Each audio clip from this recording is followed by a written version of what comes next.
With the reveal of Wicket the Ewok, LEGO has now officially revealed all 9 Star Wars sets releasing on August 1st. So in this video, we're going to be discussing all 9 of them, the good, the bad, and the ugly, as always. Let me know your thoughts in the comment section below, and I wanted to go in price order, but I've yet to talk about Wicket the Ewok, so we gotta start with him. He is set number 75430 with 1,010 pieces, and if you followed the LEGO Star Wars rumors throughout the past 6 months, you would have known that this set was rumored heavily to be $90. Basically, everyone was reporting it was going to be $90, and all of a sudden, on a dime, LEGO has increased the price by $40. Pretty sure this one got the biggest price increase, up to $130. Absolutely insane work by the LEGO group. Price aside, let's just discuss the actual model. I think a lot of people think it looks awkward because of the legs, and I'm pretty much in agreement there. The legs, there's something about them. I don't know if they're not long enough or if they're too close together. It might be a combination of the two, honestly. But yeah, there's something odd with the legs. The rest of the Ewok, the top side of it, stomach and up, looks great to me. Very detailed, pretty accurate looking, has a fairly cute face with the teeth. Love the printed eyes. We've seen those, I think, in some other, the Grogu eyes might be exactly the same. I'm not sure if they're exactly the same, but they definitely are similar from earlier this year. He's got his staff, and he's also got his little treat that Leia handed him. So it seems like a really good buildable character outside of the leg design, in my opinion. Now, the minifig is interesting. In the renders, Wicket looks really weirdly bad. There's something going on with the color of him. I don't know if anyone actually looks at the renders when they get finished to like approve them. I'm being honest here. I don't know how you look at this and don't see that the browns don't match. And so I thought they had changed Wicket here in the set to just be really oddly off color and weird and bad. But if you actually look at the figure in the lifestyle pictures, it's clearly just a normal looking Wicket like we've had in the past. So I'm not sure what's going on in the render. That doesn't seem to be indicative of what the actual product will be, which is absolutely a good thing in this case. Usually it's actually not a good thing. But yeah, so Wicket looks to be a good minifig, although I did see a Facebook group post where someone pointed out that they totally should have printed his feet, and I was like, oh yeah, that would have been nice, especially when you increase the price on the set by $40. Next, we have a set that has received tons of criticism because it's a $45 battle pack. Set 75431, the 327th Star Corps Clone Troopers Battle Pack. An alternate name for it would be the 501st Battle Pack Movement and its Consequences. The battle pack, because this set perfectly represents the butterfly effect that has come about because of that 501st Battle Pack movement and what LEGO did with that and how well that original set sold. And now we just get this slop for $45. I won't say it's all slop because I actually like the ATRT build. I like the Spider Droid build. Of course, the Super Battle Droids are good, but the price and the clones are not acceptable. $45 for a battle pack is not going to cut it. And I've seen some people out there saying that this is 2 battle packs in one. It is not 2 full battle packs in one. For it to be 2 full battle packs, it has to at least have 8 minifigs, and droids aren't even full minifigs in my opinion, so you have to have more droids than you would have figures, so it doesn't even math out that way. It's just wild to me that the battle pack price has ballooned this much while they've been taking stuff out of it. And recently, Nathan Clark, he's a former LEGO Star Wars designer, he just released instructions for the canceled part of the build in this, the little Felucia thing. So it's on his Instagram page. I'll put a link in the description below, but it also allows me to show a picture of what the canceled build was. So yeah, would have been nice to at least have that too. A little extra value at the very least. I still don't think that's a needle mover for $45, right? To be worth $45 here, I think you have to have perfect clone troopers, which we aren't even close to in this case. The pauldrons certainly are nice, but the rest of the figure needs some work. And you definitely need more on the droid side of things. I think it needs a STAP and it needs 3 regular battle droids to be in the conversation of being worth $45. And we're honestly still probably not there at that point. But a $45 battle pack that is coming on August 1st, and I hate to say that the highlight of this set is the Spider Droid to me, but I do think I really like the Spider Droid, so to me that's kind of the, I'm not going to call it a saving grace. There's nothing saving this set, but it is kind of propping it up a little bit. For Rebuild the Galaxy Season 2, we've got the Force Burner Snowspeeder, $55, 349 pieces, and there's a major feature that I did not see when I initially talked about this set in my initial impressions video because I just didn't have the picture showing it. But you can see the Hot Rod Speeder can actually go inside of the snow speeder. It's one of the most amazing ideas I've ever seen. Like, it actually looks really good as a standalone speeder, and then it doubles as like the back end of the snow speeder, like it clips in from underneath. So I think that's really cool. I had no idea that that was a feature just looking at like the pictures that I had obviously originally, but it's a really cool play feature to see included. Same minifigs I obviously don't have like a character connection to, but they look like they're well done. We've got another variant of stat build, which is a bit odd that they just keep changing the the stat build in basically every set, because now we're gonna have like 4 different stat builds on shelf at the same time. But looks like a really cool play set. Like, I bet if you put all of these sets in front of a kid, this is the one they're gonna pick just because of how neat it looks with the flames and everything. And of course, that new windscreen piece we've discussed, like, it looks awesome. Great snow speeder set. Can't wait to see that integrated into an actual snow speeder. But yeah, very fun set for the sake of having a fun set. Next up, we got the $65 V19 Torrent, and this is one that I feel like I'm going to hem and haw on until I have it in hand. I'm going to go back and forth. Like, it apparently is closer to minifig scale, true one-to-one minifig scale, than the 2008 V19 Torrent. That's great. The wings are still too fat. You know, they needed to be skinnier. I think if they were skinnier, it would make the model look cleaner. But there's just something about it that looks microfighter-y or midi-scale-y. There's something off about it. And again, I think this is just one that I need to hold the model in my hands and really look at it next to an in-universe picture and just like look back and forth, and that's the only way I'm going to figure that one out. The Venturous Obi-Wan and Clone Pilot are definitely nice minifigs for most people. I, obviously don't think they are without flaw. The Pilot specifically, it seems like as we've been able to look deeper into some of these pictures, is going to have one of those renders where it looks better than it actually does in hand, because the actual black visor part doesn't seem to properly go all the way across the front of his helmet, as is, of course, advertised on the box. So not as heinous as the 2/12 minifig prints and renders, but definitely something that I still think is an issue and worth addressing. This is just one I've got to see in hand. I've been back and forth on it a dozen times since I talked about it in my initial video, so we'll see. Jango Fett Slave 1, on the other hand, I feel like we already know how we feel about this set, depending on how you felt about the 2021 version of Boba Fett Slave 1.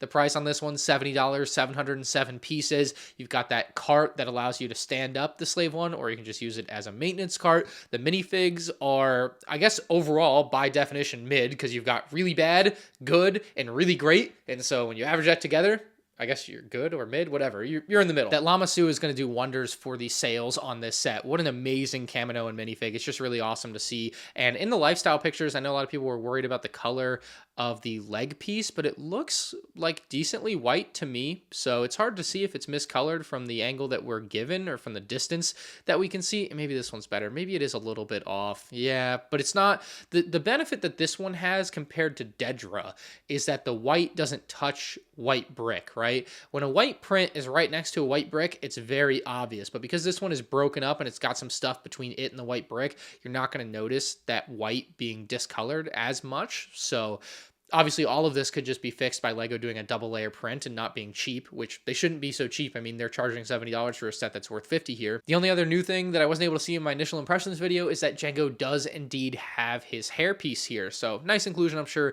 that'll be great for some people that want to display him with the hair instead of the helmet, although I think the helmet just looks so good. I don't know why you would want to display it the other way, but of course it gives you the option, which is definitely going to be nice. So Jango's Slave 1, really nice looking set. Just wish the Boba Fett figure was better, because that is a atrocity. K2SO really out here looking like the best value set of the summer at $90. This one I don't think saw a price increase. It really seems like a fair price. I've already reviewed this one on the channel, so I'm not going to spend too long here. Just gives you another opportunity to get K2SO outside of the U-Wing. I think K2SO is obviously going to be a great pickup if you're into Andor or Rogue One. Now, we've got the Republic Juggernaut up next, $160, 813 pieces, as you're probably well aware, because everyone and their mother complained about the price on this one, especially because that price per piece is so horrendous, and that's just a really simple way that people look at the value on sets. And so when you look at that, yeah, it's only 100 more pieces than Jango Slave 1, but it's $90 more. So when you look at it that way, it's pretty rough, but obviously this set's going to use a lot of bigger pieces than Jango Slave 1. There's a lot more nuance, that's my point, but don't worry, I'm not defending the price on this one. It's still outrageous.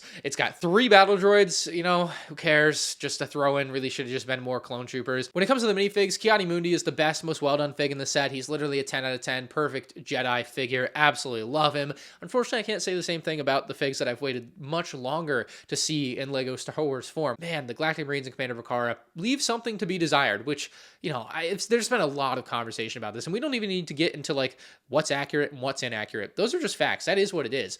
But, kind of big picture with LEGO Star Wars, you start to call into question what's going on here, because it's very clear that a lot of people want clone troopers to just be good. Some people just want clone troopers, and they'll just buy anything, and they don't care about the quality, whatever. But Some people actually want them to be good when it comes to that. And Lego knows this. Lego has the ability to do this, and they've actively chosen not to.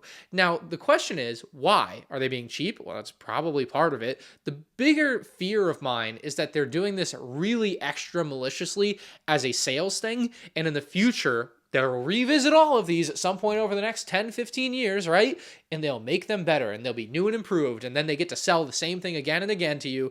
And I need, like, honestly, if they came out with a UT-AT with the same figs in 5 years and the clones were perfect, I would probably buy like 5 of them. This one I will buy one of for myself, review it, and that'll be it. Now, the other consideration, and part of the reason that I am so let down by these minifigs time and time again, is that I'm going to say a sentence here, and it's impossible to disagree with because it's just the truth. If Lego released these clones 10 years ago, they would have been the perfect versions that I and you are envisioning of these clones, right? Waist capes, accurate detail, the whole shebang. It would have been that simple if they were released in 2014, 2015 instead of 2025, right? We all know that, and that's why time and time again, myself and many other fans are let down by these modern Lego Star Wars slop troopers. There's a reason that people don't like them. For the people out there that defend Lego time and time again, there's a reason that people don't like them. And it's not because we live to hate, that we just don't like anything they release. It's because 10 years ago, these would have been better. Makes me wonder what could have been if these had come out in the golden era, but I guess we'll just never know that. Maybe someday we'll have the Renaissance, and then we could find out what they really should be like. Now, when it comes to the turbo tank build itself, over the past few days, I've seen a picture floating around that shows like a size comparison, and it shows that this is clearly going to be the smallest turbo tank, assuming that they did their sizing correctly. It's not a surprise to me that this will be the smallest one, but it's definitely what we need to be prepared for when I do my comparison video. This thing is going to look insanely tiny next to the other three. It makes me hopeful for whenever the next clone turbo tank comes out, because they can't go any smaller, can they? I shouldn't challenge them, right? But yeah, they hopefully won't go smaller than this. This should be the absolute rock bottom of sizing for a build like this. Now, there's a couple more things about this set that I want to discuss. First off, the Galactic Marine, when he's seated in the front of the turbo tank here, you can see that they've removed his backpack. It's super ironic that they do this because the Lego Star Wars minifig designer claims that the main reason that waist capes aren't included in sets is because they would stop the figure from sitting down. Well, wouldn't it stand to reason that none of these Galactic Marines should have backpacks because they would stop the figure from sitting down? Oh wait, you can just remove the backpack like you could have just removed the waist cape. But even so, a waist cape wouldn't actually stop the minifig from sitting in that very seat, which is the irony of all of it, you know? So horrible excuse from Lego Star Wars, and absolutely proven once again here. And even funnier, I was just building the 2010 clone turbo tank last night, and during the build, one of the clone troopers gets armor, and so you get the pauldron or whatever, and you get the visor, and then the waist cape, it's one of the plastic hard waist capes, so they don't put it on the figure, they have you put it inside of a crate in the turbo tank. And I'm like, brother, it's actually insane the lengths Lego Star Wars goes to save $1. It's so unfortunate. But yeah, I just wanted to point out the irony from that one particular picture. It does appear that the Galactic Marines backpacks do stay on when they are seated elsewhere in the turbo tank. Now, the other big question mark is the sand blue on this set. I think aesthetically it looks bad. I don't think it adds to the set. There will always be people who argue the opposite. And if you look into Revenge of the Sith, which is unquestionably what this set should be based on, because it's got figures that were only ever seen in Revenge of the Sith for all of 5 seconds,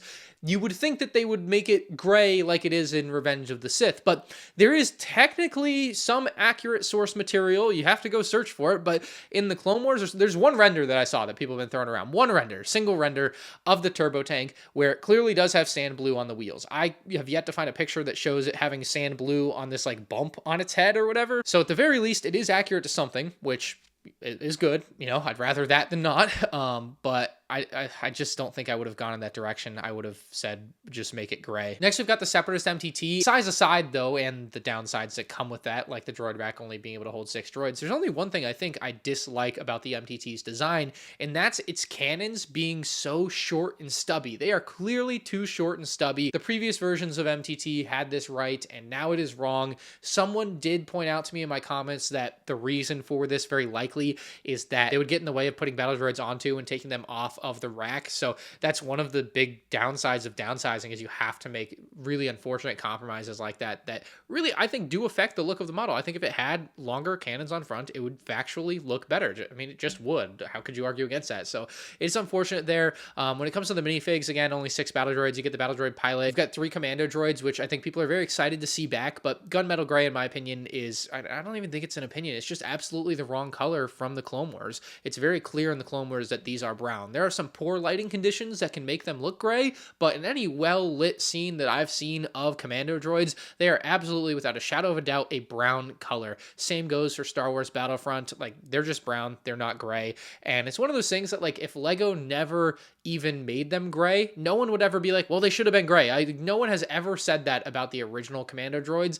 So I disagree. I don't think they should be gray. They should be brown. It's simple as that. It's just Lego changing things to change things and getting things wrong to get things wrong. Commander Bly and Ayla Secura, clearly just not figures that are at the peak of their powers. Again, figures that 10 years ago would have been done better and more accurately. I don't even need to get into the details. I can just say that, and everybody knows that it's true. It just unfortunately, really unfortunately is. And that finally brings us to our $200 UCS ATST, and it's not normal for LEGO Star Wars to release a UCS set on August 1st. The last time we had this was actually the UCS Republic Gunship in 2021, but I would love to see this more. I think I said that back in 2021. I'd love to see 3 UCS releases a year. One of them, though, given how expensive LEGO Star Wars is, I think should be on the cheaper end. So $200, maybe down to $150, kind of smaller things. Like if they did Anakin's Pod Racer, I don't think you need to make Anakin's Pod Racer a $240 UCS set. That could be a $150 UCS set. Like that's kind of the cap on size. Or a Vulture Droid would be another good example of something. I don't think they should necessarily maybe make a Vulture Droid UCS set, but I think you get the point.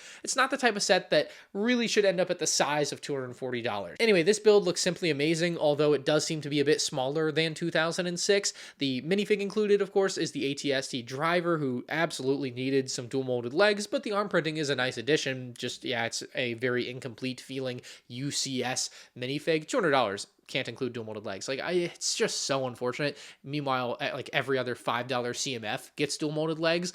It should tell you everything you know about how cheap LEGO Star Wars is. But the ATST, amazing build, looks great. Very excited to get it and put it side by side with my 2006 one. It's got a very classic feel to it. It's very, very odd in that way. I love it. Absolutely love it. But yeah, I think it's my favorite set of the summer, even though the minifig doesn't have dual molded legs. But of all things wrong with some of the minifigs over the summer, just, not being like dual molded legs level might be the least wrong thing, because dual molded legs are rare in Star Wars, so you can at least look at it that way, I guess. It's not like they're missing a detail that they've had correct in the past a dozen times on other figures, simple things like that. Anyway, that is all 9 LEGO Star Wars Summer 2025 sets with my kind of second thoughts on them. So let me know what you think about them in the comment section below. If you enjoyed, hit the like button and subscribe so you don't miss my future LEGO Star Wars videos, including a review on the GOAT. I don't know if it's a GOAT or not.